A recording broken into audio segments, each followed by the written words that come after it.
good evening and welcome to our program Beyond the Headlines. And of course, I'm your presenter, Stephenson Worme. And of course, I'm filling in for Mrs. Odette Bess Campbell.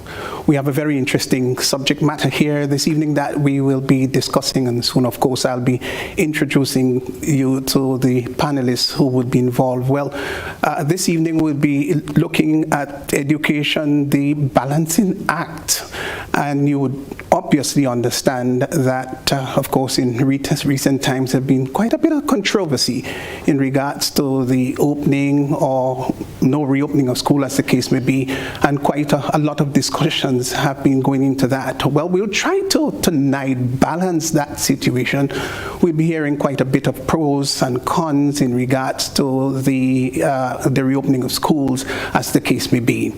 We will be, of course, now introducing you to our panelists here, and obviously they will be giving sterling contributions in regards to our subject matter. Well, of course, you know that the pandemic hit the world back in 2019, the coronavirus, of course, and it has affected, as I said before, the entire world, and the educational system in the region, in Grenada, also has been affected. Well, just to give you a little bit of stats here, that actually at the peak of the pandemic, 45 countries in Europe and in Central Asia, they closed their schools with 185 million students affected. And of course, in 2021, in the region, the Caribbean zone, that is 1.7 million students affected because of the advent of the coronavirus. Well, we have in studio with me this evening Mr. Glenn Alexander, and Mr. Alexander is a teacher at the J.W. Fletcher Catholic Secondary School. Of course, this school started back on the 3rd of September back in 2012 and played a very important role, of course, in getting the school off the ground with what was then 120 students. We have Miss Judy Marshall, the peer collaborative teacher in charge of mathematics instructional classes based in New York, Department of Education, and she grew up, in fact, in St. John's, Grand Roy, to be exact. And I think she did spend a little time at Williamson Road there in St. George's, and of course attended the St. Joseph Convent in St. George's. Then we have Mr. Jude Bartholomew. He's right at the bottom of the screen there. You'd see him there. He is the very important president of the Grenada Union of Teachers, and I think he took up office there in 2021 and teaches at the St. Martin's de Porres school there in Crocio in St. Andrews. We have a very important figure, a great friend of mine, of course, Reverend Gerald Keynes Douglas, and he is the pastor of the Springs Evangelical Church, a founding member of the Alliance of Evangelical Churches in Grenada back in 2008, and of course right now he is the manager of the Grenada Christian Academy, which is based at Sapodilla Road at Upper Pearls in St. Andrews. So we want to say, of course, good evening to all our listeners and viewers, and good evening to all our panelists. Welcome. Thank you, and good evening to you and all of your listeners too. Well, we've got Mr. Glenn Alexander here in the studio, so we had some little discussion off mic that, of course, as to who should be opening the batting, and I wouldn't tell you the suggestion that he made, but seeing that he made the suggestion, we're going to go right across to him now. And what I need to ask you, Mr. Alexander, what is the actual mood now, being a teacher yourself? What's the mood like existing among the students? Because we hear a lot of talk about students going back to school, as they obviously have got emotions, they've got their own individual thoughts. Tell us a little bit as what you've discovered about the actual mood. Well, I think if you ask any student, basically their intent is to just get back to school. They miss the face-to-face, they miss their friends, and they just want to be back in the institution. And that's something that you hear very often. Oh yes, and knowing what we were closing off last year, going into Christmas, and so everyone was, we were looking, even teachers also, to be back with our students and enjoying the moments. We know this term is a sporting term and what it brings to school and school life. And I know off the bat, all students, close to 100%, would have loved to be back into the institution. Does it bring with this long delay or this long absence from the classroom and the environs of course, the school as a whole, does it bring any sense of rustiness on the part of students and also of teachers? Yes, well, again, we're in a pandemic and we're faced with different forums. There are lots of things that we have to do differently, and this is one of the things. We know lots of efforts were being made to ensure that we settle with the online education, and the students were excited when they received their tablets and so forth. Yes, we were heading into online, but now it's like the flip side. It's like you can't eat rice every day. So that mixture, and I know up front we were saying that the issue of teaching and learning deals with a face-to-face part of it. So that is very important, really face-to-face. But however, based on what we're seeing in terms of increasing cases and so, I say if I'm to fill a bottle with water, I would pour it in gently, and it will not be filled at once. And I see basically because of personally the increase in numbers, it became a concern, and it is a concern for me, likewise I think everybody else. And my watchword for all stakeholders is for us to be responsible. Yes, we want to be back in the school, we want to have the face-to-face, but based on what we're seeing, I think if we all within our little strata be responsible enough, very soon we can get back to where we want to be, and that is serve all our students with our teachers back into our school as we know it to be. Okay, thank you. Let's go across, of course, to Ms. Marshall. Obviously, Ms. Marshall, you have been faced with similar challenges, I would think, in a New York situation. What are some of the similarities that your education system faces, and what are some of those differences, and what's your overall thoughts and your overall encouragement and exhortation to those who are listening and our local educational system here in Grenada? Okay, thank you for the questions. You know, children are children no matter where they're located. Wherever they live, they react as children. So here in the States, the children have experienced similarly to what Mr. Alexander just explained. Our children were excited to be home at the first closing of school in March of 2020, but unfortunately, that has worn off, and when we had a homecoming this September, they were all excited to be back. Now, some of the major differences that I've noticed is that their handwriting have suffered tremendously. They are unable to express themselves in writing, and the handwriting itself is atrocious. I currently teach fourth grade, and I must make a slight correction on your introduction. I was involved in teaching mathematics last year, but this year I'm assigned to do English language arts, social studies, and computer science. So I'm in a different role, but with fourth graders, I'm seeing such deficiencies in the learning. The children here in the States have experienced, the data shows about 2 to 3 years of learning loss. So a fourth grader is operating on a first grade level. So we have seen the devastation of not having that face-to-face instruction. You also asked my overall take on it, is that, yes, I'm pleased that we have had some equity in the fact that children in the neighborhood where I teach who were not able to afford the technologies were granted the tablets, and they were given the access to technologies which were not in place before the pandemic. However, when there's no structure with with somebody there to guide them with the learning, having the technology did not produce the magic trick that people were hoping that it would.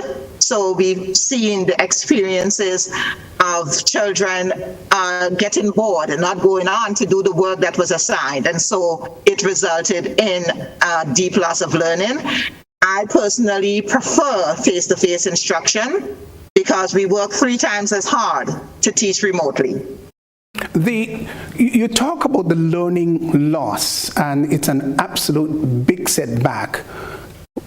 Are you able, the educational system, are they able to really regain that, recapture it, or is it a real definitive loss? As a teacher, we always believe that children could learn once they're given the support. So I would think that despite the losses that they have experienced, with tremendous support and strategic instruction, they will be able to catch up. But there has to be effort from all stakeholders, the children, the parents, and the teachers. Okay. Let's go across to, of course, the president of the GUT, Mr. Bartholomew. Tell us a little bit about the overall feeling and the sort of interaction between your executive body and the students themselves, the teaching staff, and also the education system or the Ministry of Education. So what sort of atmosphere prevails between the GUT and, of course, the Ministry of Education? Is it cordial? Are things as well as you would like it to be? Thank you very much. Good evening to our listeners, teachers, and to everybody, parents, students, and those who are listening through the various medium. We are very happy to be on the program. I think, first of all, we must put on the record that we are very happy and delighted that teachers and students are able to go back to school face-to-face to a various degree with rotation. We put on record all the time that what we were saying to the Ministry of Education is not that teachers didn't want to go back to school. All right, what we were saying is that we are ready to go. We are concerned about, yes, the nation's children, their safety and everything, their education, just as how the teachers are concerned about their safety. But of paramount importance for us there is the dissemination of education, educating the nation's children, but we must do it responsibly. We have to be careful, especially in the situation of the COVID-19 pandemic and the situation that we face. So nevertheless, as such, we dialogue with the Ministry of Education, and all that we say to them is that, yes, we look forward for the reopening of school, but it must be done on a responsible basis. The phased learning, rotation, and everything like that. Based on observation this morning, before we go into the relationship with the Ministry of Education, I think I did pass in a few schools and such, and to observe what is taking place. I think that children, the students are really, really, really happy to come back to school and such, and that's where children really want to be. They learn best and everything like that. There is nothing better than the relationship between teachers and students on a face-to-face basis. And so I think that even we look at sometimes the negative aspect, but there is a positive aspect into it. Sometimes while children were coming to school all the time, face-to-face for a long period of time, sometimes we take things for granted. And sometimes by just, yes, unfortunately, because of the COVID situation, and we were home for a time and online learning, I think some reflection and such are taking place between parents, between teachers and students, and the students now understand probably the importance of school, taking learning seriously, and what could happen. There are certain things we take for granted all the time and such. You also see probably that relationship, and it shows you because you expose certain things there for successive learning and success in learning to take place for the children, that you need teachers, you need students, and you need parents. As we say, you need the community. When it goes now into the relationship between the Grenada Union of Teachers and the Ministry of Education, we are a professional organization, the GUT and the Ministry of Education. These are basically our employers. And so we always have a level of respect and a cordial relationship, at least we try to. We understand that communication must take place in any relationship and such for it to be a common understanding and such. So we chart the way forward and such with communication, effective communication. But communication must be balanced in itself, not one-sided. So we listen and such, we give our differences. It's okay to dish out your differences and such, and you come to a common understanding. Unfortunately, in that situation there, as we said, we met with the Ministry of Education. We said our concerns in terms of for the reopening of school, that we want it to be incrementally, the school should open, yes, on a face-to-face, but rotation. And basically, we were looking forward for the Ministry of Education probably, to dialogue, to come back to us and say, well, yes, this is what we want to do, our intentions. And so, but what we see sometimes with the Ministry of Education, that sometimes, yes, they come in a meeting probably just before a press conference or before something that they want to put in the public. They put it out and then they say that the dialogue between the Grenada Union of Teachers with principals, with the churches and with everybody else. And that's where you have the breakdown sometimes and the misunderstanding. So what we're saying is that we see that there's a need for effective and efficient communication, common understanding. And if we probably trash out those differences given and everything like that, so we may not end up in such a situation. Has there been any time really when there is this communication and this dialogue back and forth with, of course, the Ministry of Education and the GUT? Has there been any time where there might be some need for mediation, or are the both bodies mature enough to handle the situations accordingly? Well, we deal with mediation and such when we think sometimes, negotiations and those things and going a forward. But I understand where you're going. I think we could be mature enough and such, but sometimes on both sides, sometimes you have to be humble, as you say, give and take. It just can be on one side. So there are times when the Grenada Union of Teachers, we give and we take and such. We may not agree on everything, but we have to compromise. And I think that is the problem here.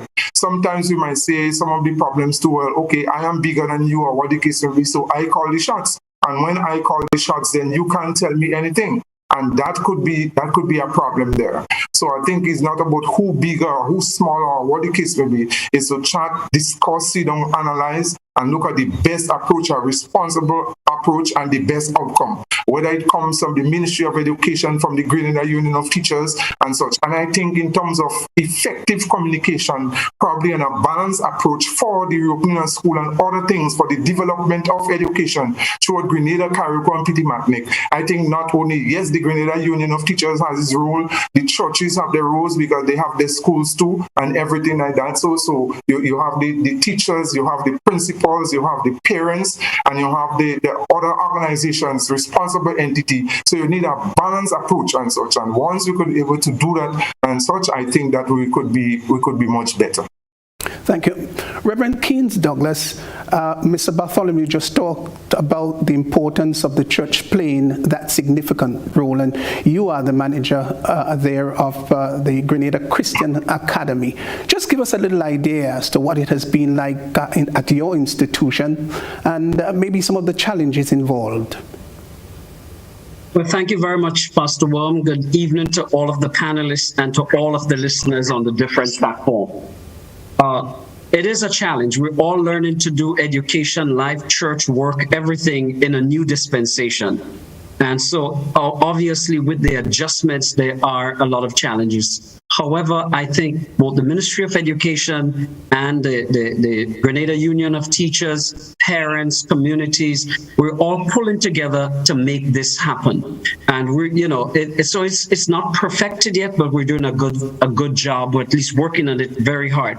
Now, at my school today, 3 students were sent back home because they came down with flu-like symptoms. Another one was kept in an observatory. And you could tell that there's a sense of optimism, but it's cautious optimism between teachers and students, even parents who didn't send their children out.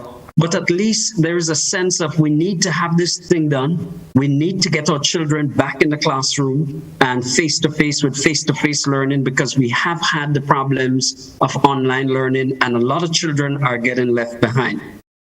So there's a good sense of we want this to happen, but there has to be something done between the communication, as Mr. Bartholomew mentioned, between the Ministry of Education and the Grenada Union of Teachers, so that we don't have all the mixed messages or what appears to be people not being on the same page. Let me tell you, if the public and the students and especially the parents does not sense that there is a unity in this whole educational process, and there are mixed messages or bad feelings, it creates unease and anxiety. And when that anxiety happens, people become doubtful and discouraged. And so there has to be, and Mr. Bartholomew hit it, responsible, effective communication, a sense of teamwork, mutual respect. All of that has to kick in right now, so that there could be a sense of ease for parents and children and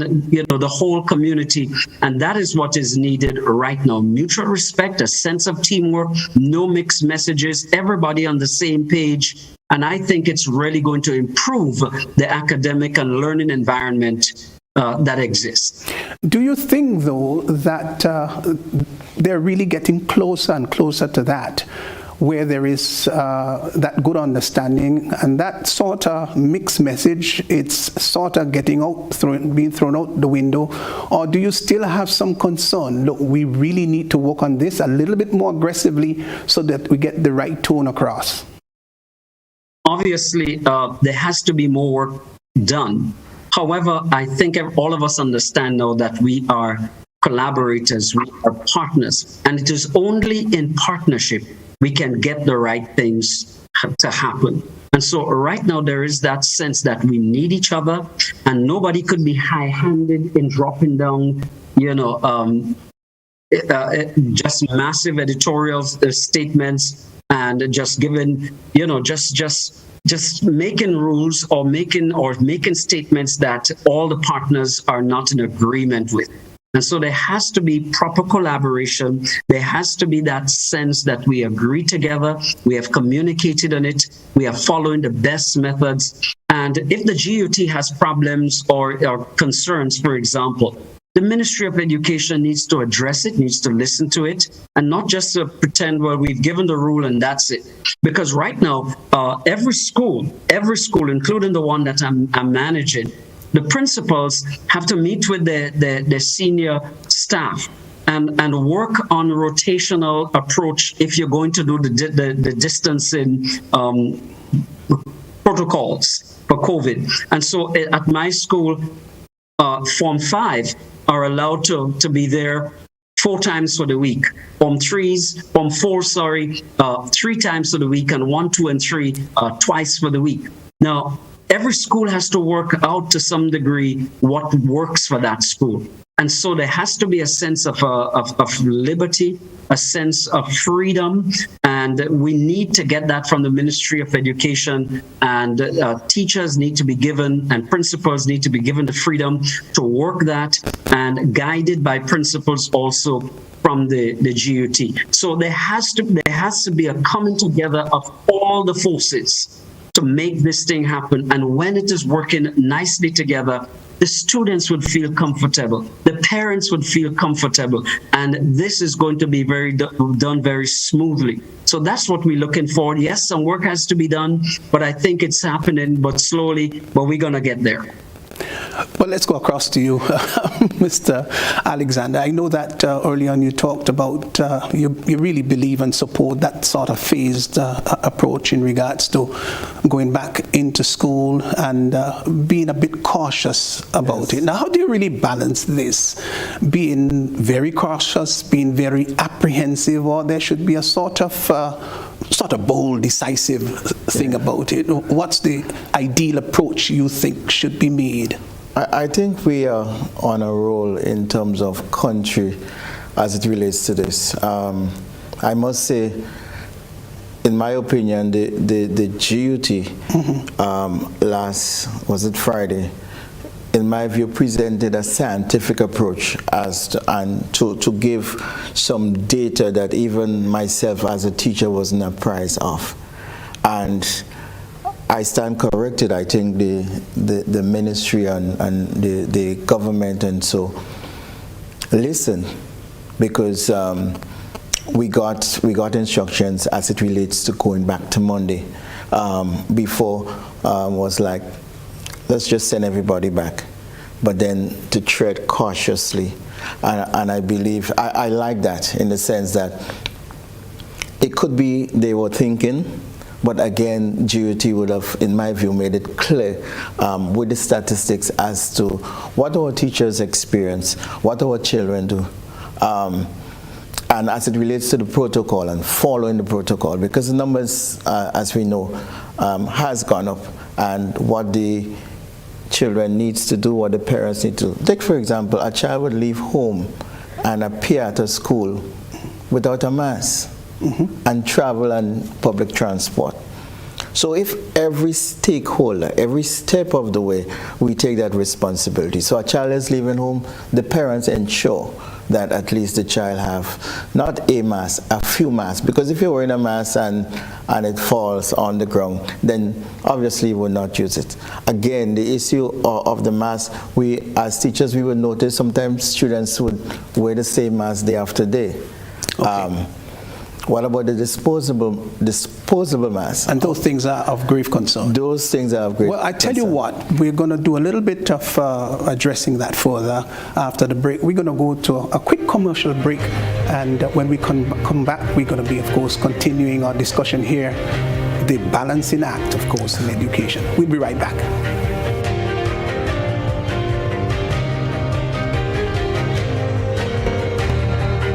We support you at every stage of your life.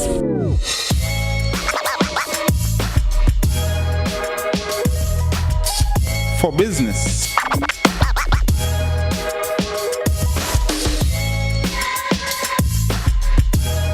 for your education, for your financial freedom,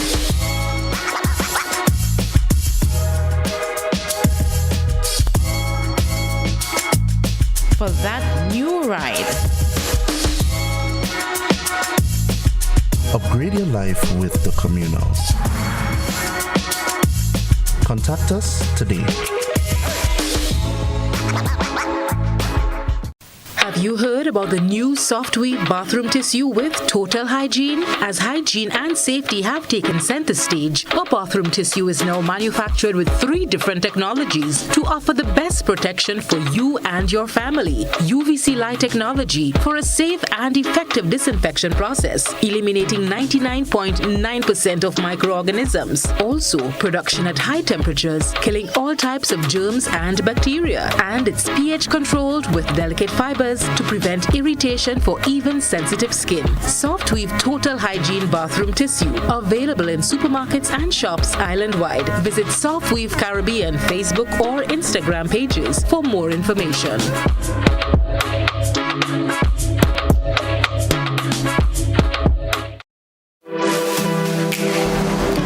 Here is a little known fact.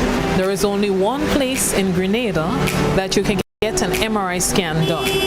That place is Spicile Imaging Center.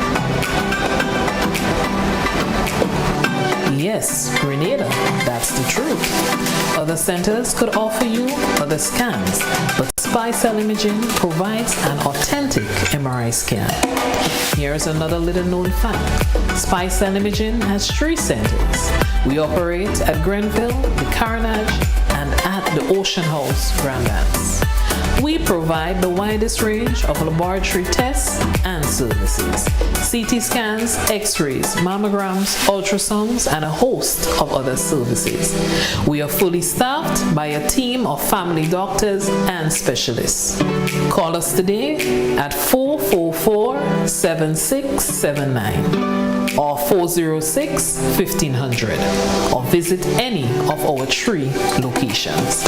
Spice Cell Imaging, from seeing the doctor to getting lab tests, scans, and pharmacy services. We are here to take care of you. You can now send a gift card to your loved ones locally or internationally thanks to the food fair. Here's how it works. Click the gift card icon or banner, customize your gift card by choosing from different templates, dollar amount, and personalized messages. You can also upload your personal design. Select Add to Cart and complete transaction. Allow relatives and friends to pick up an item or items at the food fair for the dollar value. Gift card. It's that easy.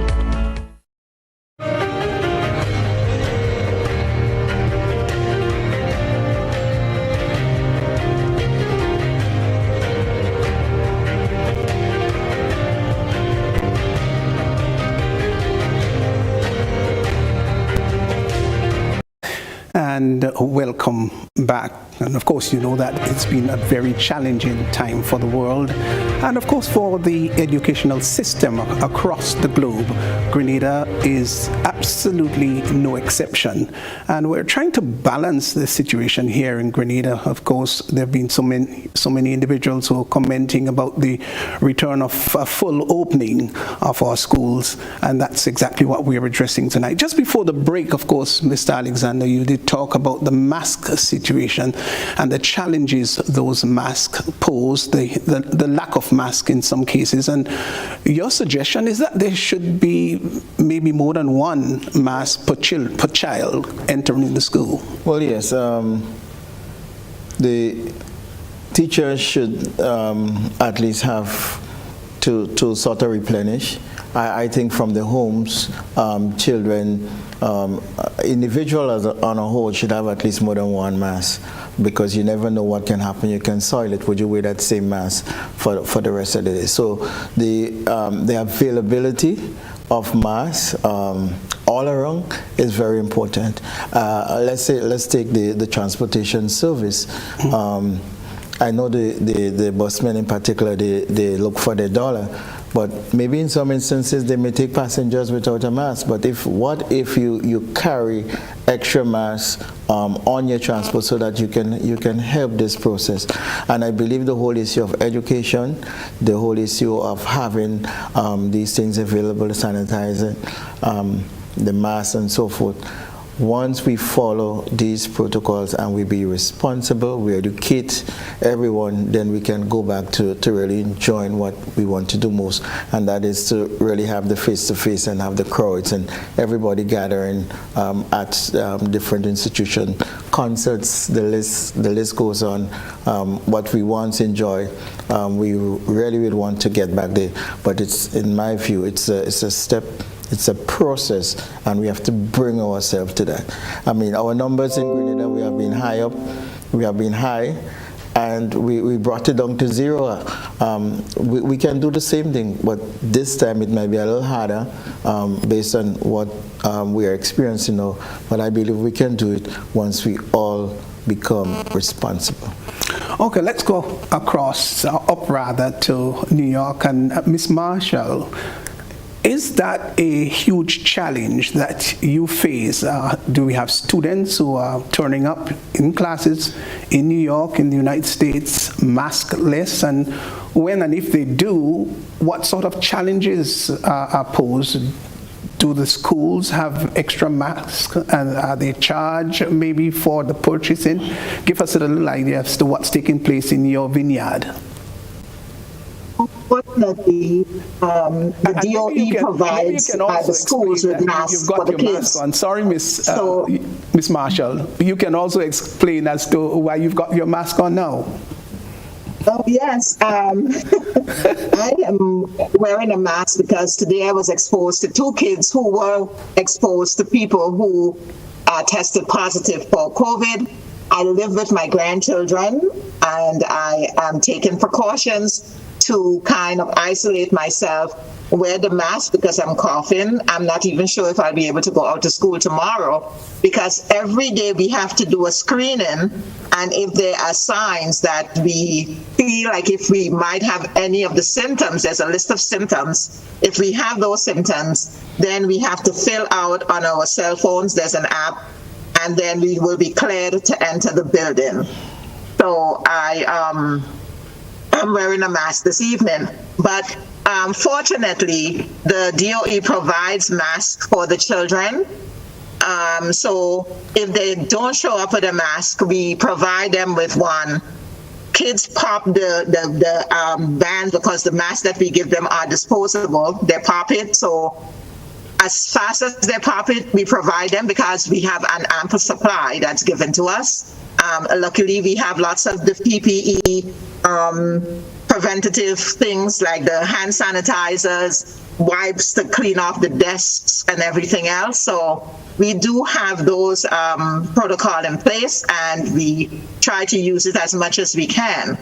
However, because children are children, we see them still sharing food and giving high fives and stuff that we are advised that they shouldn't do. At the onset of school starting, they had said that we had to look at having a 6-foot distance, but it was reduced to 3 feet. And during lunchtime, we have staggered lunches so that there's not a whole mass of children in the cafeteria. So most teachers now have been losing their lunches because, for example, with my group, Monday, Wednesday, and Friday, they remain in the classroom to eat, and then they go out for a small recess. So we don't get the full lunchtime that we used to have before the pandemic. So those are some of the things that's been happening. And, we try to ensure that safety is a measure, but we have the HIPAA laws in place. So we're not given specific information. If somebody comes down with COVID, we might hear that there's a case in the building, but we're not told who because of the HIPAA laws. So, every day we go in and we are terrified, but we go in because we believe that face-to-face is better. And of course, we have to follow what the Department of Education mandates for us to do. Are there preferred masks? There's some masks that might be considered much better in regards to use for children or whatever they wish to wear? Well, right now, because of the spike, they're insisting that we wear the N94, 95 masks, which they provide for the children. So a fancy mask such as mine, they would frown on it right now because they'd rather us wear the breathable kind while we're in the building. Okay, now let's go across back to you, Mr. Bartholomew. Are you sensing any sort of wrong messages that are being sent out there, whether it's via students or whether it's via the media, whether it's via parents or any source? Is there any wrong messages that you're hearing that you would want to strongly suggest, please, we don't want to hear that? Thank you very much for the question, but before I go to answer that, I would like to return to part of the question that they were answering, because I think it is very, very important. Okay. And these are the very reasons, in terms of the very reasons why the Grenada Union of Teachers basically said that we should not have the full reopening of school. And I listen in terms to Ms. Marshall there, the great United States with all the resources and everything. In Grenada here, you cannot compare. And these are some of the things that we fail to understand with limited resources in our country, like Grenada. Sometimes we want to follow, what the international countries, what they do with the COVID-19 situation, but in any situation, whether testing, whether masks, whether whatever, cleaning agents and PPE and all those things, they have these things to their abundance. And we don't have these things, and this is why we have to tread cautiously in taking into consideration the very limited resources that we have. And at any time, if we are not careful, such we could have an onslaught of the COVID-19 situation in terms of hospitalization, in terms of all those things. We are the teachers, we go to school every day, and sometimes the same thing she's saying here, that if a child comes to school and they don't have a mask, they can give them 3, 4, 5, right? In the situation in Grenada here, most of the times when the Ministry of Education, the Ministry of Health make those pronouncements, they do not give, if they give probably a few, probably for the first week. For the rest of the term, it is the responsibility, the heavy burden upon the principals and teachers in every school to provide those resources. And where do you get that from? In fact, basically, sometimes even in some of the schools that I pass today, and sometimes I observe, you start seeing children already without masks. All right, where are the masks and all those things from the Ministry of Education, the Ministry of Health, and all those things? I mean, yes, as a union, a responsible union, we did not go outside there and demonstrate and make noise today and say, well, okay, probably there are 2 children who came without masks and all those things like that. What you observe is that teachers are trying to settle down and do the best they can in the circumstances and the situation, and trying to teach the nation's children. And to go a little further to say, if probably, and that's why one would want to say, don't underestimate the principals and teachers in a school, because they are the ones that are on the plan. They are the ones that are running the school. They are the ones that know what is happening. And therefore, the reason why sometimes we have unnecessary problems, because if you give the principals and the teachers the latitude to come up with the skills and the strategies and all those things during COVID, we wouldn't have all that problem, They would identify, the teachers know what to do, but you must give the principal and the teachers some latitude, some respect, and all those other things like that, and not just to mandate things and tell them to do. And this is the reason, imagine, Brother Glenn brought it up. He took a press conference from the Grenada Union of Teachers to allow the Ministry of Education and the government of Grenada to listen to a little common sense thing to say, don't open school in full. We didn't really have to go outside there to the public and do all these things, but we sat in dialogue with the Ministry of Education and they would not listen. And many times it's because that's the problem with these bosses and such, and all this, sometimes even the political interference and such, and sometimes the disrespect dished out by the authorities to the principals and the teachers. This is why we have some of these problems. But if you give the teachers and the principals and such the latitude,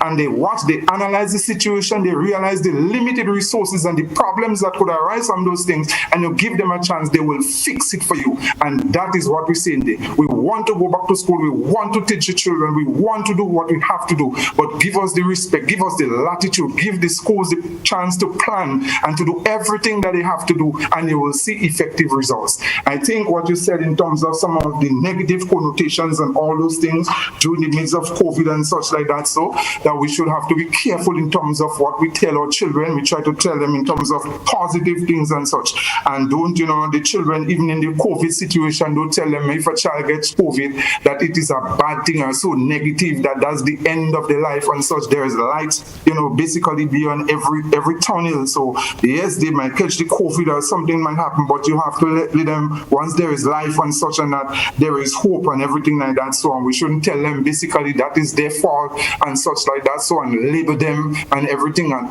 laugh at them if the children probably exhibit some sort of probably mental stress or those sort of problems during those times. We have to be careful that we do with the kind of negative connotation that we call them and such, and these are some of the things that we have to be very, very, very, very careful in terms of putting that sort of darkness in the child's life and those things. So I think these are some of the negative connotations and such, and we have to be very, very, very, very careful in terms of what we say to the children and such. They're in need, and these are some of the things that we are saying. We have to be very careful. Thank you. We don't want to tell them that if you catch COVID, you will die, because that could send a child crazy.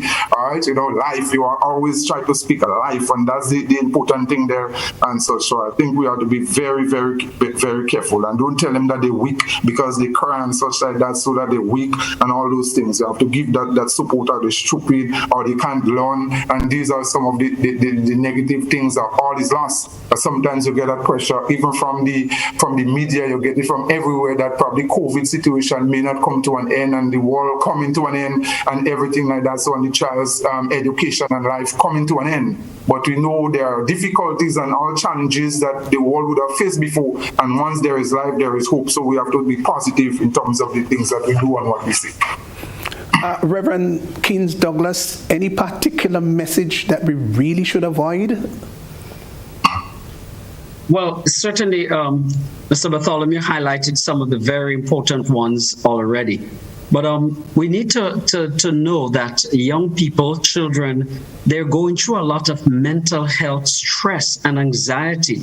You know, maybe they're coping well, but I really think the negative feelings that adults talk about, sometimes we talk very freely around children about our fears and how government is handling things and what is the world coming to. And we don't realize that they are absorbing a lot of that emotionally. And so there could be a lot of anxiety, there are a lot of anxiety, a lot of fear, and even the feeling that maybe my life is worthless or this whole thing is not going to pan over well. And so I really think we need to be careful that we don't cause them to start developing suicidal thoughts, depressive thoughts, but we need to be positive. We need to let children know. If you're a person of faith, you need to let them know that we trust in God. He's going to help us. We're going to make it. The world has made it already. And we're developing herd immunity through vaccines, localized medicines, holistic medicines, recoveries, you name it. We are going to beat this. And so I think there needs to be a positive, optimistic spirit, even while we remain responsible and respectful. But Pastor Worme, just permit me, please, to say something that clicked in my mind right tonight as we discuss the business on mass. My church really likes to help with school feeding and providing meals for students who can't afford it. We love that. But you know what? Hearing what's going on with mass, as the teachers and folks have raised tonight, I want to now challenge all churches in every community in Grenada to make it a project to donate boxes of mass, medical mass to schools. I want to challenge business companies and business people to let us all in our community. Look, we can't send to all schools, but if every church give 1 box or 2 boxes or 5 boxes, you know what? Every child in Grenada can have 3 or 4 masks in their backpack, and we would solve that problem. So I'm calling on churches tonight, I'm calling on individuals, and I'm calling on business companies to let's do the best we can. So I'm going to push my church now, and if those of you listening, you know what's coming when we meet again. We're going beyond just school feeding, and we are going to try our best in our area and wherever to make donations of masks. And if any of you would like to join us in that campaign, let us know. We are happy and willing to help meet that need so that we could catch up a little bit to New York and to the other countries where that problem has been solved. Well, you know what? I think you've sparked off something very interesting and very important there. So I'm going to chime in too. I'm going to chime in, and I'm going to challenge my church to do something similar. And I think it'll be very good too because this is broadcast to the world, so to speak, and I'm sure that there's so many people in the diaspora, and they might well be asking, how can we help? What can we do? And they have great accessibility to mask at a much cheaper rate than we are afforded to here in Grenada. And that is something I'm sure that the diaspora can jump into and seek to help. And maybe by extension, the Ministry of Education can explore that. And I'm sure the response is going to be very, very good. I'm glad you brought it up, and it obviously is going to be pursued. Now, yes, go right ahead. One more thing. Yes.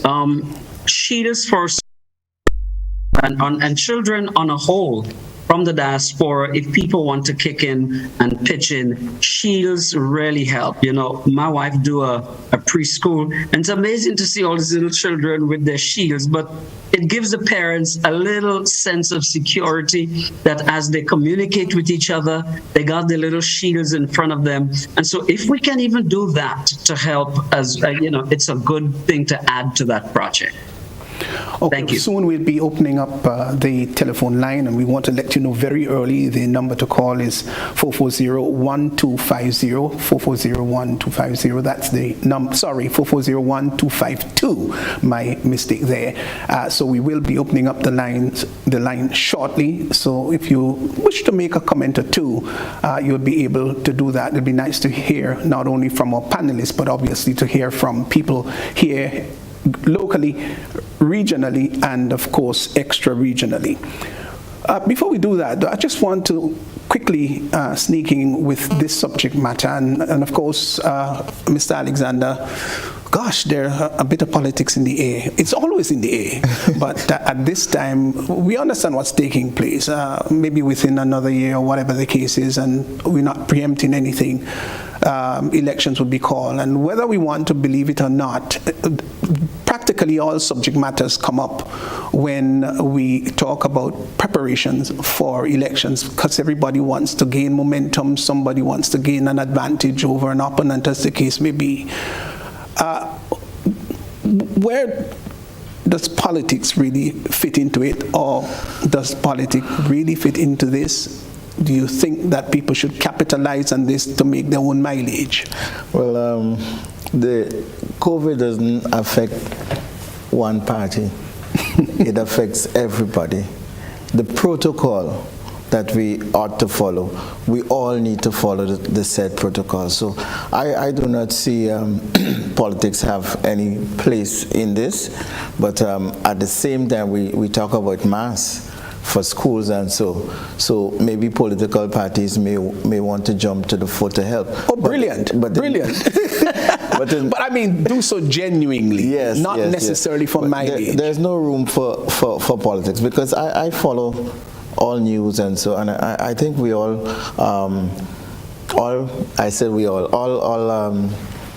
political parties seem to be following a similar message. You may find little pockets here, little differences, and so that will come in, but I think we read a message in terms of the expectation in dealing with this pandemic. There should be no political feel at all existing where the precaution is concerned. Yeah. Any other panelists would maybe just want to comment about that, just pursue it a little bit, because I know that there are a lot of politicians out there, and probably budding politicians, who probably will want to jump on that. What's your own thoughts about that, and what guidance would you like to give?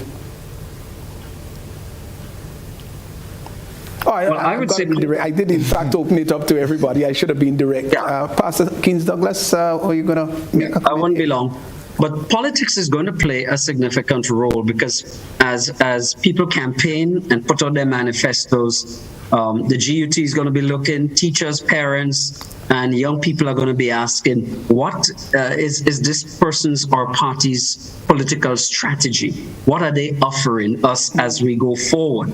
And so, surprisingly, a political campaign does cause people to throw their hat into the ring and make promises. What we need to be careful about is that politicians and parties don't make promises that they don't intend to keep, and people vote for them and say, hey, hooray, and then they can't deliver. And so they should make realistic promises, and if they make promises, they should be asked the question, how do you intend to fulfill these promises? And so it's going to be good, because in the sense that people are going to have to be coming up with strategies and trying to please and impress the public, schools, teachers, everybody, the whole voting public.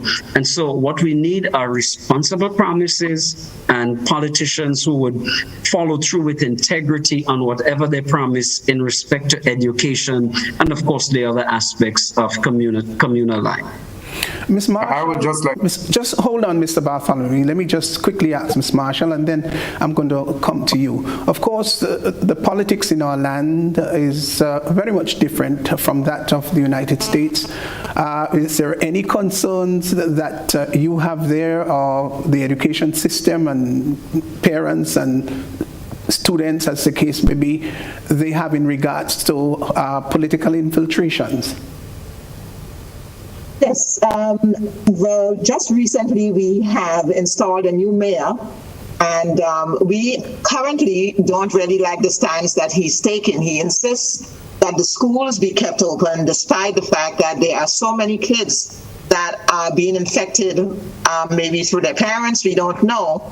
But we thought that after the holidays, that they would close schools just to make sure that teachers are safe and children are safe. They insisted that the schools be open. Just Friday, we had an onset of snow, and they kept the schools open, which didn't really make much sense. For example, I only had 3 students show up in my class on Friday. If we had gone remote, I would have had my entire class given access to some instruction. So, you know, it's uncanny that when they're campaigning, they say one thing, but once they're installed, they go on their own agenda and they forget the promises that they made. So Pastor Keynes Douglas made a really good point just now in the fact that we should not make promises during a campaign that we don't intend to keep. Thank you very much. Well, so we're looking at education, the balancing act. We're going to take a break now. When we come back, we're going to go across to Mr. Bartholomew because he obviously wants to comment on that. And we'll open up the telephone line. So as soon as we're back, we're going to be sort of wrapping up and conclude. We'll be right back.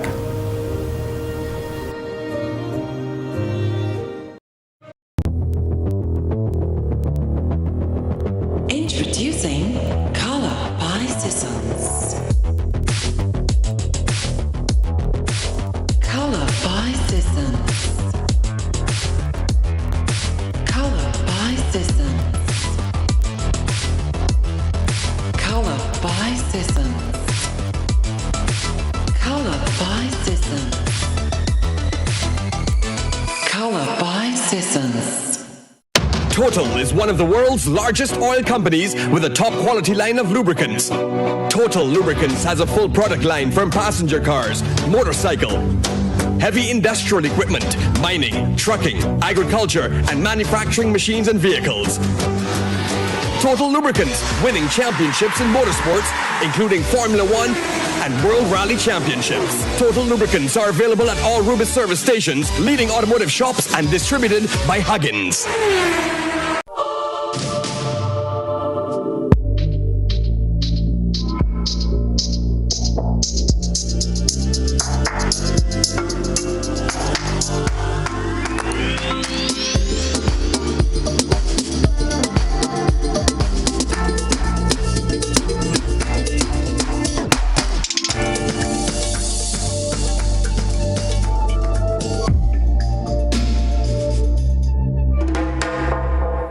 January 1947 saw the dawn of a new day, the birth of the Grenada Civil Service Credit Union, later renamed the Grenada Public Service Cooperative Credit Union Limited, and more recently, Ariza.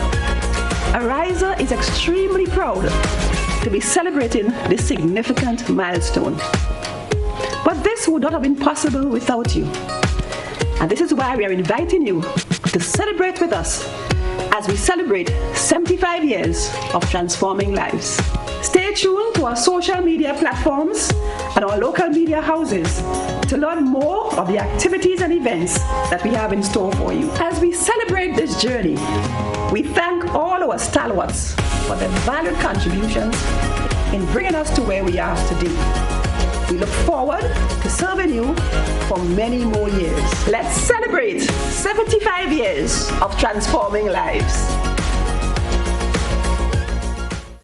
When a loved one passes on, we all need the comfort, support, and guidance of a trusted friend. You can rely on LaCour Brothers Funeral Home. We provide a personalized professional service that exceeds all expectations. Our dedicated staff responds to your every need with the greatest detail, ensuring affordability with a variety of options. Our upgraded state-of-the-art facilities, spacious air-conditioned chapel with live internet streaming, a modern, environmentally safe crematorium, the only of its kind on island, private viewing spaces, large on-site repast center, a modern transportation fleet.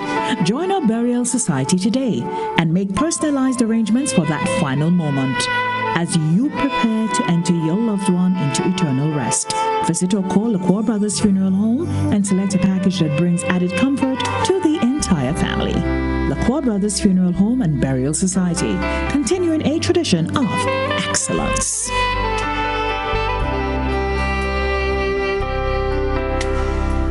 Need a quick, convenient way to pay your bills and avoid lines? Use the online banking feature from Republic Bank, First Caribbean, or Co-op Bank.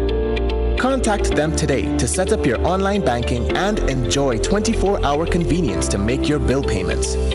Stay safe. Grenlec, we are united even when we are apart. It's the most wonderful time of the year for deals and bargains galore at Mitch and Pearl Enterprise. We stock wines, rums, pots and pans, chocolates, ornaments, and all your decor for the season.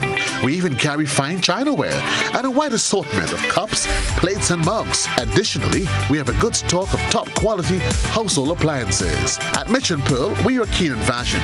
Check out our high fashion sunglasses and delicate pieces of bracelets and necklaces. And not forgetting the children, we have the latest in dolls, puzzles, gift sets, and other fun-filled items. A little bit of this, a little bit of that, and even medication. So for this holiday season, visit Mitch and Pearl Enterprise on the Mount Parnassus Main Road for deals, and more deals. Call us on telephone number 435-0997 or 535-1364.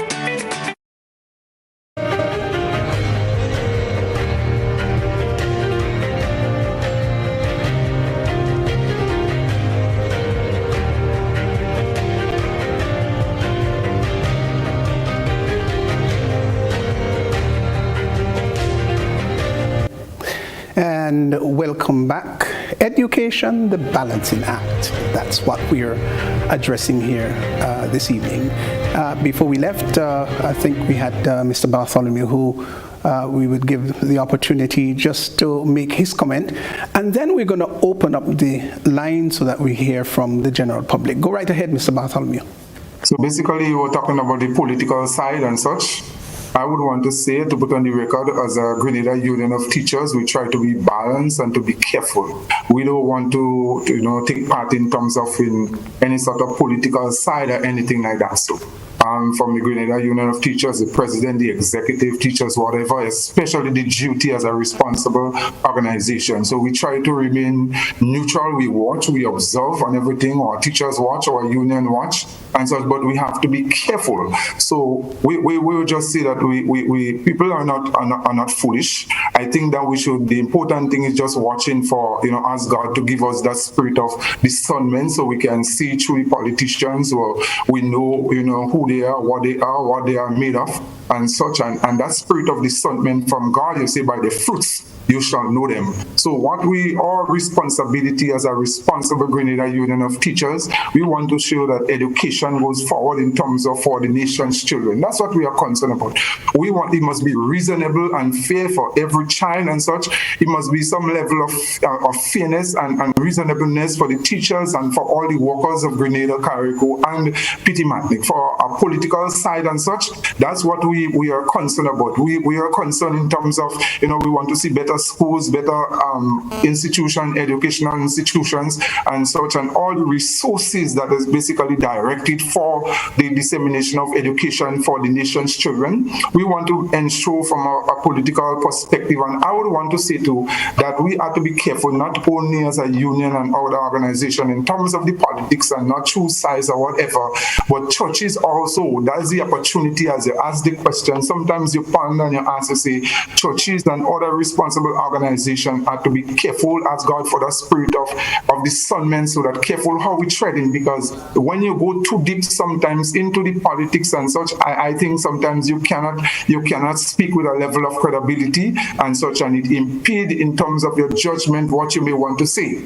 All right, so you just have to be careful and be guided by God's Holy Spirit with a set of wisdom to know how you're treading and what you're doing. So we just want the nation, whether the society or citizens or teachers, the Grenada Union of Teachers Unions, everybody, to be smart, to be wise and such, and to act very cautiously. What I would want to put on the record here also, basically from a political perspective, or you may say justice, because economic justice and such, and it basically comes as part of politics, that we do want to see a level of fairness for our teachers and every other worker, even for the small man throughout Grenada, that the resources in our country are disseminated evenly. We want our pension, we want our pension and gratuity, we want in terms of could you just hold Mr. Bartholomew? The reason is because we've got a call on the line, and they might be calling, he or she might be calling from a cell phone, so let's give them the opportunity. Caller, you on live, go right ahead, would you? Yes, good night. Yes, well, thank God I have a good flow plan.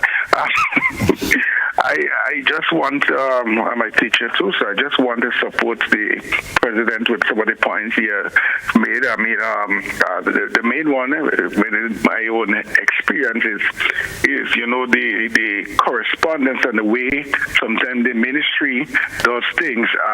You know, it can deter a teacher from functioning the best. You know, this type of master, I mean, I have been teaching for a couple of years well, and sometimes the way the education officers would come, you know, like a drill.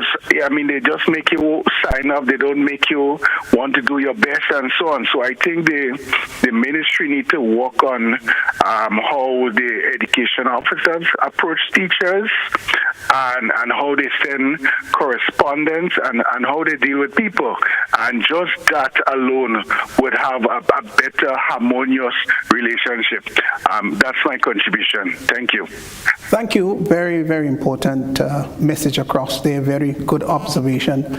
And I think all in all, you know, when you have a parent body, it's so very important. And it's not just about parent subordinates, as the case may be, but there must be a beautiful holding of hands and working together with a united effort and a fraternal spirit, so that the correct message is sent to, of course, the public as a whole. Because there are many people outside there who might be getting some sort of messages that may not sound too very well, and the entire assessment might be in danger, so to speak. We've got another call on the line. Caller, go right ahead, please. Mr. Worme and his associates, good night.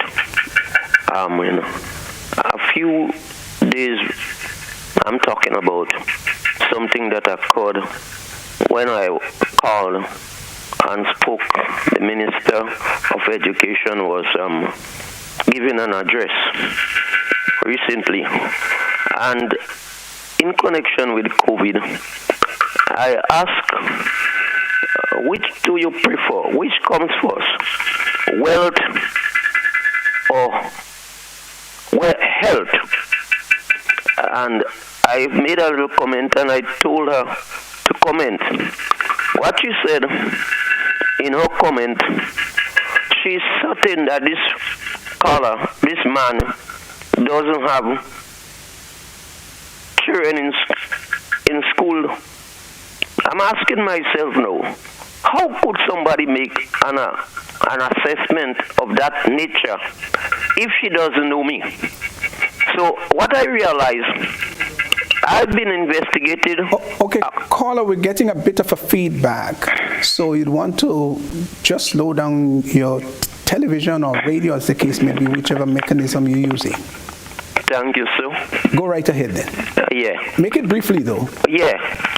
And I ask myself, how could a minister attack me personally when I commented and asked a question? I'm asking, what do we want? Education or wealth? In fact, people criticizing and saying that the children might not be doing well this year or years to come. for the simple reason they say that they fell back.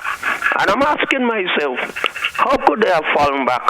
And they did so well academically. Recently, you get people who are 20 and got 20 subjects.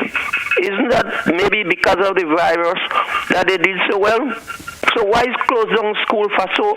I mean, why not leave the school closed for some time and watch the result of the COVID?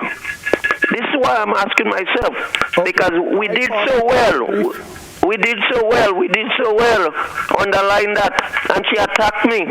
I'm sorry it wasn't she that was talking tonight. I would have given peace of my mind, not cause her, but tell her what she stood. Thank you a lot. So we do appreciate your contribution, and yes, there have been some very good results, and in other areas there have not been so very good results, as the case may be. And I think we've got to be careful as to how we push that. The fact that we've got great results in some spheres, as to whether the assessment would suggest that we have to close down eternally. We have another call on the line. Caller, go right ahead, would you? Good night, Pastor Worme, and good night to your panel. Thank you. You too. Let me just move away from the TV. Yes, I'm very disappointed with the opening of the school for the kids. I usually take my grandson to school and 2 other kids. And I have to beg my grandson about 10 times in the car to put on the mask. And that is, I agree with Mr. Bartholomew. Because I think, as the previous caller said, they could have just waited. Because I'm a veterinary surgeon and I've studied virology. And I know virus tend to mutate a lot. You cannot just open a school, send all the kids back to school with that virus. Because that virus is very contagious. It's not like the Delta that was killing people. Now it's combined with the Delta. And it's making it more potent. So they should have just leave the children home, look at the situation for a while, and then, if they could contain the virus, which is very difficult, but at least goes down a little. And then they could have sent the children to school, leave them online for the while. They are complaining that they do not have this and they do not have computers in the house. But how, as the previous caller said, they did so well in CXC. And I think that is a big mistake they are making. Even the adults, Pastor, are not using the mask. I took my 2 shots and I'm going to take the booster shot because I have to go to SU most of the time. And a lot of the people, they are not using the mask. I see a lot of them use the mask today under the chin. I go and I do work, I tell the clients, look, put on your mask. And that is the problem why the virus is spreading. It's not because of no politics or anything. The people need to follow the protocols, sanitize, use the mask properly. And it is said, I don't know if you heard that the cloth mask, it is not a good mask to wear. Guyana has banned it because what they are saying is that it is not like the surgical mask like the N95 or the blue mask. Because what happened, the holes are very bigger than the ordinary mask. So the virus could penetrate to the holes. So they're advising people, I'm not sure if it's Grenada, but I heard it that in Guyana they have banned it. So I think they should not, to finish, send the children to school. They should hold on for a while. Because that virus attacks everybody. There is no predilection, whether children, whether adults. And just imagine one child getting infected and there are 5-6 people living at home.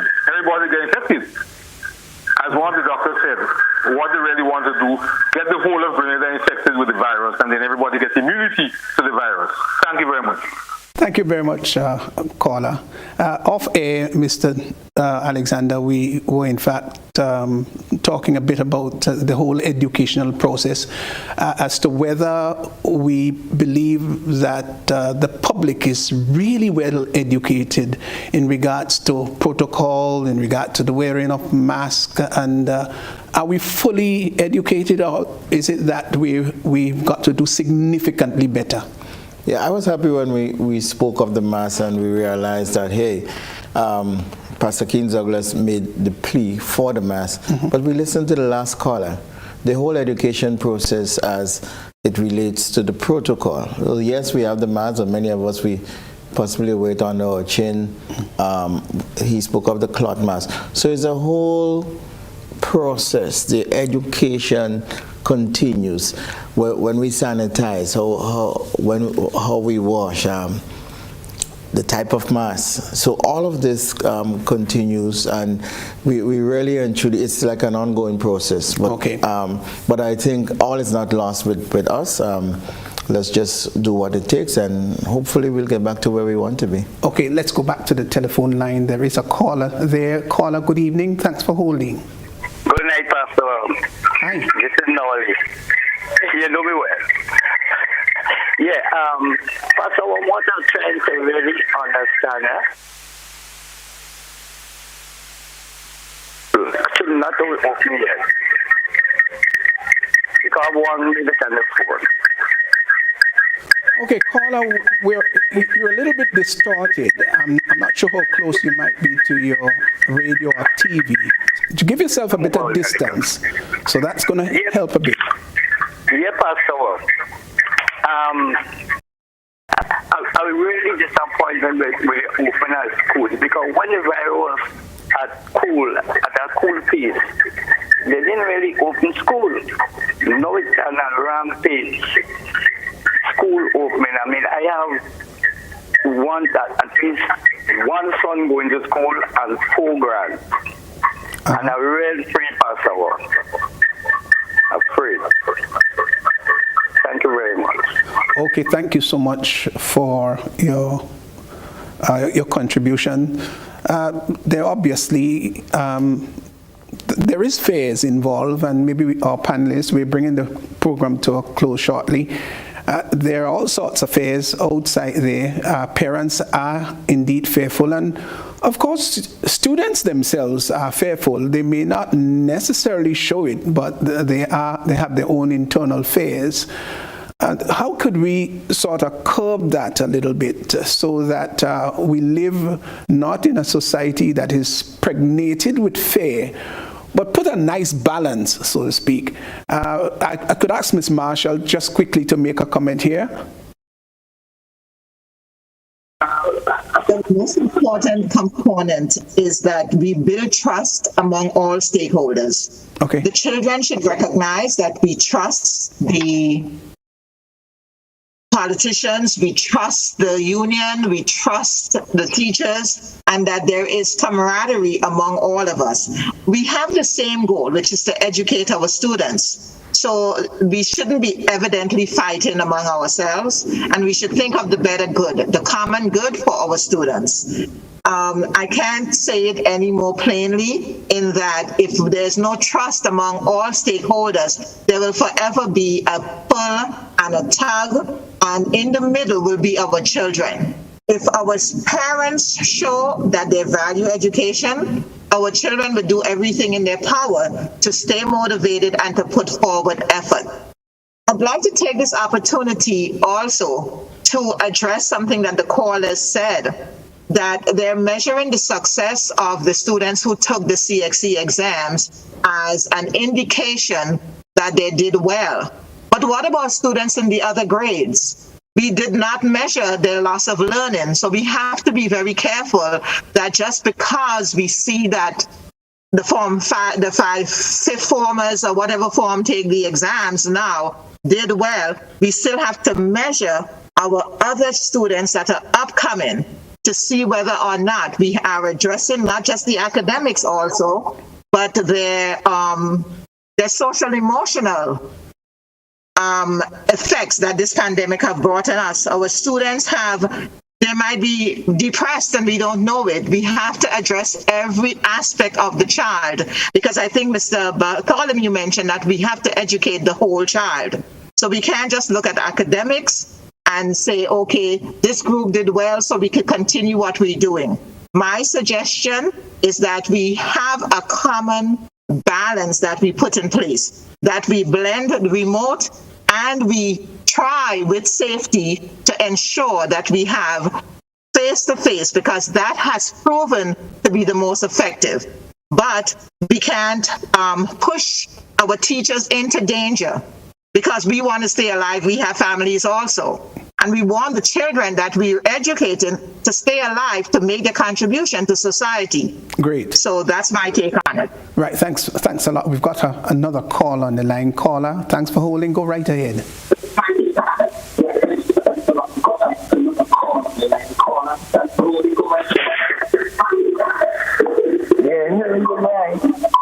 Go ahead, caller. Yeah, good day. Yeah, again, we want to ask our listeners, please, and our callers, please lower the volume on your sets, whether it's the radio or the television, so that we can have a good, clean sound here. Go ahead, caller. Go right. Yeah. Yes, I would like for school to open. Yes, I would like school to open, but what about school opening and so many children go on to catch coronavirus, and you have parents home what have on the line, they come home with it, they give the parents, the grandparents, and they die. What will be the result of this thing?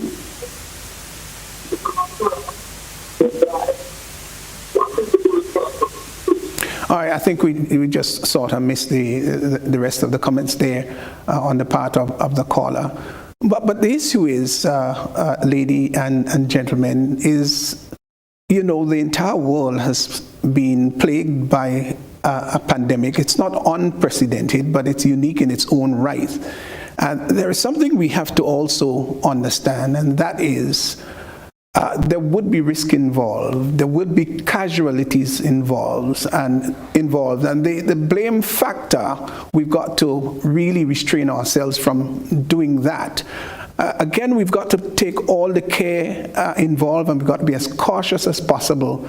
But in all our cautiousness, please be reminded there will be casualties. Let's go to another caller. Caller, good evening. Good evening. To you on the panel. You know, the program tonight is under the caption, Education, the Balancing Act. But the people, the proponents of the education system, there is nobody there to really say why they allowed school to go on. It cannot be balanced if we do not have the people who went to promote the reopening of school as a part of the argument. Have a good night. Thank you very much. But our panelists here are indeed trying the best to balance the situation. I think we're good enough to sort of balance it out. Thank you so very much. Well, we're sort of coming to the end of our program tonight. I certainly would want to ask the panelists. They obviously will have some closing remarks. Let's have some closing remarks from our panelists. Let's go for... Oh, we do have another caller, don't we? Okay, caller, thanks for holding. Go right ahead. Let's take you. Yes, good evening. I would like to ask Mr. Bartholomew, how many teachers have been infected by the COVID since the pandemic started? Thank you.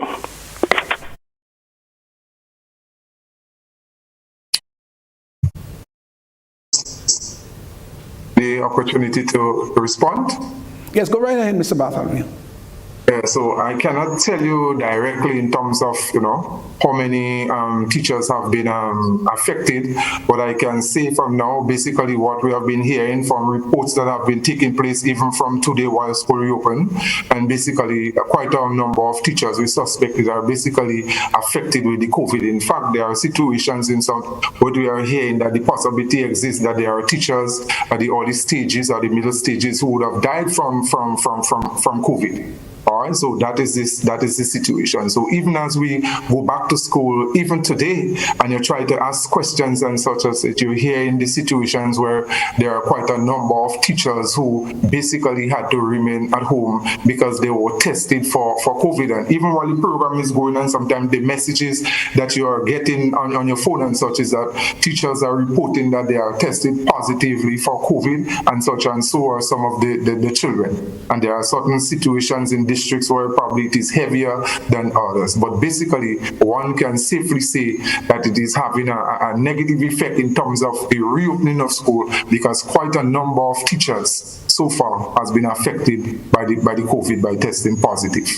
While we're on that, it's very interesting and important, I would think, because you would want to keep data. You obviously would want to have statistics, empiricisms there, so that you can monitor and then, of course, make conclusions based upon statistics. I don't know whether there are any formal mechanism put in place by the ministry or whatever the source is, so that we can monitor what's taking place with our students, various schools across the nation, whether it might be secondary or primary, and also our teachers, how many infected cases we have, what's the rate of infection in a particular school. I mean, all of those things are things that we need to look at very closely, so that we can monitor and come to sensible conclusions as to exactly what the status of the virus is and the effects thereof in our various schools. That's my particular thoughts. But we don't have a call on this, do we?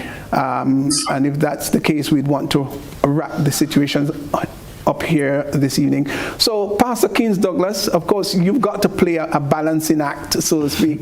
Let's hear from you, your final thoughts. Thank you so much. I want to just reflect some of what's on the ground when I move around and I listen to people. And it is not to cast blame, but it is to highlight the value of education. And here's what a lot of people are saying, and I hope the Ministry of Health and government are not tone deaf, so they would hear what people are saying. Number one, knowing that school was imminently to be opened right after the festive season. Number one, people are saying that the Ministry of Health took too lax a position in testing and quarantining vaccinated people.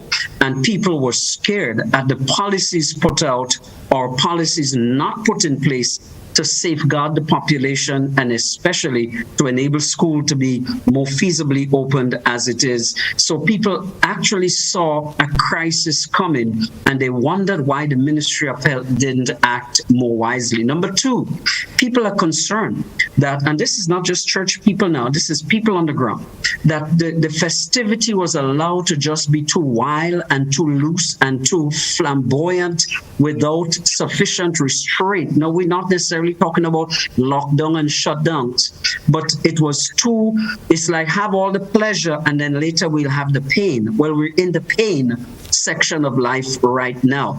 And so maybe there's a lesson coming from all of this spike and the festivities that we have. There must be some more restraint in partying, fetting, knowing that the next big thing on the agenda is the reopening of school. So I'm speaking for people out there, Ministry of Health, you must look at your policies. Government, you must put some more restraint in place, because our schools and our children will and are suffering as a result of lax and loose policies made before the opening of school. And I trust that God would help us. I trust that this is the year, as the World Health Organization says, where we would finalize and finally beat COVID. I am optimistic. I'm positive. Our churches are praying. Let's do the best we can to help one another. Let's all be respectful and responsible in every way. And may God bless us all and give us a wonderful new year and a year of victory, optimism, blessing, grace, and just be with us. He is Emmanuel. God is with us and God is in control. So have hope, be strong, let's help one another, let's love one another, and may God bless us going forward. Mr. Bartholomew, 30 seconds. All right, so thank you very much. I just would want to say to our nation, to the Ministry of Education and to others, let us work together. Let's stop putting the blame of COVID-19 and the lapse in education on the teachers and principals in our various schools and such, and say to them that the teachers are not teaching and they are responsible. They can spread COVID more than the nation's children and such, and they are the ones responsible for not having the children reopening school and such. In fact, it is very clear to say that school was indeed open. Whether through COVID COVID or after COVID, within COVID, whether online or face-to-face, school was always open. And whether it's virtual or not, the teachers were working. And school is open now. We are asking the parents to be very, very careful, to balance it if there is a problem and such, to call the principal, call the teachers, talk to, and we are very determined on the way forward to basically, we vow to educate the nation's children and to do what we have to do. We call on the government of Grenada to be responsible in terms of quarantine and such, and the persons who come in our society to have the necessary control measures, because once that is affected there, it would affect education, and we don't want the blame of the Grenada Union of Teachers, its members, its teachers, principals, students to use as a scapegoat in education. Thank you very much. Thank you so very much there, Mr. Bartholomew. Ms. Marshall, it's right over to you. I want to end by saying that I was happy to be part of this panel tonight and to try and explain that there are similarities among children worldwide. What we need to do is to establish trust among the stakeholders, like I said before. And I'm going to quote something that one of my partners in education told me, one of my parents. I refer to them as my partners in education. And she said that she's keeping her child home because she'd rather have a dumb child than a dead child. And while she feels that way, I think that the best approach that we can take is to provide a learning experience for every child in the best way that we can. If it calls for us to stay remote, then we do that, and then we can phase in as safely as we can. I also want to end by saying that I am happy to have been on tonight with Pastor Keynes Douglas's suggestion as to how we can help bring resources such as masks to the kids. So I am going to personally pledge $250 worth of masks that I would send to through ODET so that it can be disseminated to the schools that are in need. Thank you so much for your generosity, Ms. Marshall. Well appreciated. So let's come right in the studio here. Mr. Alexander, your closing thoughts. I would just say let's be scientific in nature, and we would get positive results. As abbreviated as that. Yes, yes. Thank you so much. And so that brings us to the end of our Beyond the Headlines program tonight.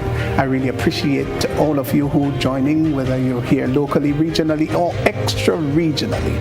And thanks a lot to our panelists who came on board and they sacrificed their times so that they can enlighten our listenership as to the act and enlighten our people really as to being as sober as possible. So all of you, thank you so very much. We're going to see God's willing next week, Monday, when we'll have another subject matter to look into. Until then, have a very good day, have a very good night, and please be positive in everything that you do. God bless. Have a good one.